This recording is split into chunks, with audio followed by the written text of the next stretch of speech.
Le fonds La Francophonie avec elle que j'ai mis en place pendant la pandémie en 2020 est né de l'idée de pouvoir apporter un certain soutien à la vie économique des femmes qui étaient à l'époque, qui le restent d'ailleurs en quelque sorte, en situation de précarité économique, surtout en vue du confinement qui confinait, qui gardait les femmes chez elles et qui n'ont pas pu, vous savez bien, dans la plupart de nos pays du Sud, que les femmes partent de chez elles tôt le matin pour quelques activités économiques. Et donc, nous avons voulu apporter notre soutien à ces femmes-là.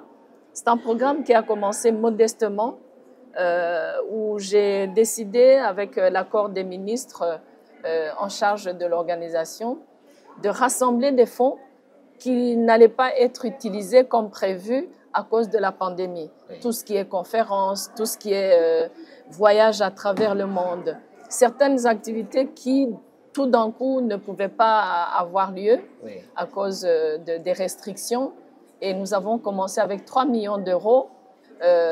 Avec la première édition, très rapidement, nous nous sommes adaptés pour très rapidement pouvoir décaisser des fonds qui sont allés à un groupe de femmes qui qualifiaient après notre appel à candidature. Depuis lors, la francophonie avec elle est devenue la star de nos activités. Nous sommes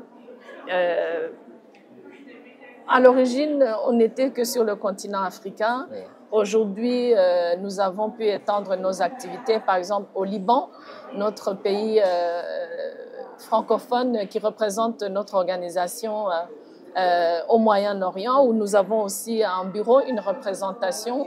Nous sommes en Asie du Sud-Est aussi, Vietnam et Cambodge. Et c'est un fonds que finalement j'ai demandé à nos bailleurs, à nos États, de pouvoir garder en place, pérenniser comme programme de l'OIF et qui aujourd'hui, j'en ai parlé dans mes interventions lors du sommet, on est à la 5e édition, autour de 13 millions d'euros, mais nous avons prévu pour, en tout cas, les quelques prochaines années, un minimum de 2 500 000 euros pour pouvoir justement apporter ce soutien aux femmes, qui reste très modeste parce que les besoins sont énormes.